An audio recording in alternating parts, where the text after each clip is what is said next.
UDF ഭരണകാലത്തെ വീഴ്ചകൾ ചൂണ്ടിക്കാട്ടി ദിനപത്രങ്ങളിൽ സർക്കാർ പരസ്യം. മലയാള മനോരമയും മാതൃഭൂമിയും ഒഴിച്ചുള്ള മലയാള പത്രങ്ങളിലും ഇംഗ്ലീഷ് ദിനപത്രങ്ങളിലുമാണ് പരസ്യമുള്ളത്.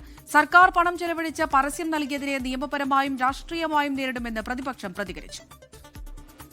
ഇന്ന് പുറത്തിറങ്ങിയ ദിനപത്രങ്ങളിലാണ് UDF കാലത്തെ വീഴ്ചകൾ എണ്ണിപ്പറയുന്ന സർക്കാർ പരസ്യം പ്രസിദ്ധീകരിച്ചിരിക്കുന്നത്.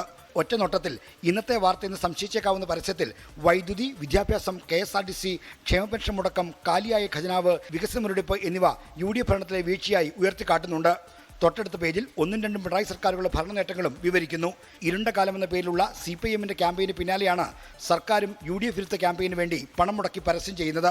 സർക്കാർ ചെലവിൽ രാഷ്ട്രീയ പ്രചരണം നടത്തുന്നതിനെതിരെ നടപടി സ്വീകരിക്കാനാണ് പ്രതിപക്ഷത്തിന്റെ തീരുമാനം. നേരത്തെ ഉണ്ടായിരുന്ന ഒരു ഗവൺമെന്റിന്റെ ആ കാലത്തെ നെഗറ്റീവായിട്ടുള്ള കാര്യങ്ങൾ മാത്രം പറഞ്ഞുകൊണ്ട് സർക്കാർ ചെലവിൽ ജനങ്ങളുടെ നികുതി പണത്തിന്റെ പേരിൽ നടത്തുന്നത് ഹീനമായ പ്രചരണമാണ്.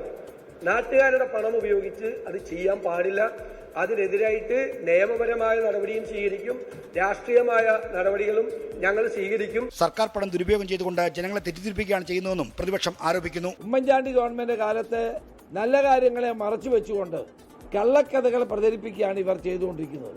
ഇത് അധികാര ദുർവിനിയോഗവും ധൂർത്തുമാണ് ഇവിടെ നടന്നുകൊണ്ടിരിക്കുന്നത്. ഡേറ്റ ചോർച്ചയും നവകേരള സർവേയും പോലെ പത്രപരസ്യങ്ങളും കോടതി കയറുമെന്നാണ് പ്രതിപക്ഷ പ്രതികരണം നൽകുന്ന സൂചന. 24 തിരുവനന്തപുരം. ലോകത്തെവിടെയായാലും ഏത് സമയത്തും 24 വാർത്തകളും ഓഗ്മെന്റഡ് റിയാലിറ്റി പാക്കേജുകളും എക്സ്പ്ലെയിനറുകളും വിശദമായി കാണാൻ ഞങ്ങളുടെ YouTube ചാനൽ നിങ്ങൾക്ക് സബ്സ്ക്രൈബ് ചെയ്യാം.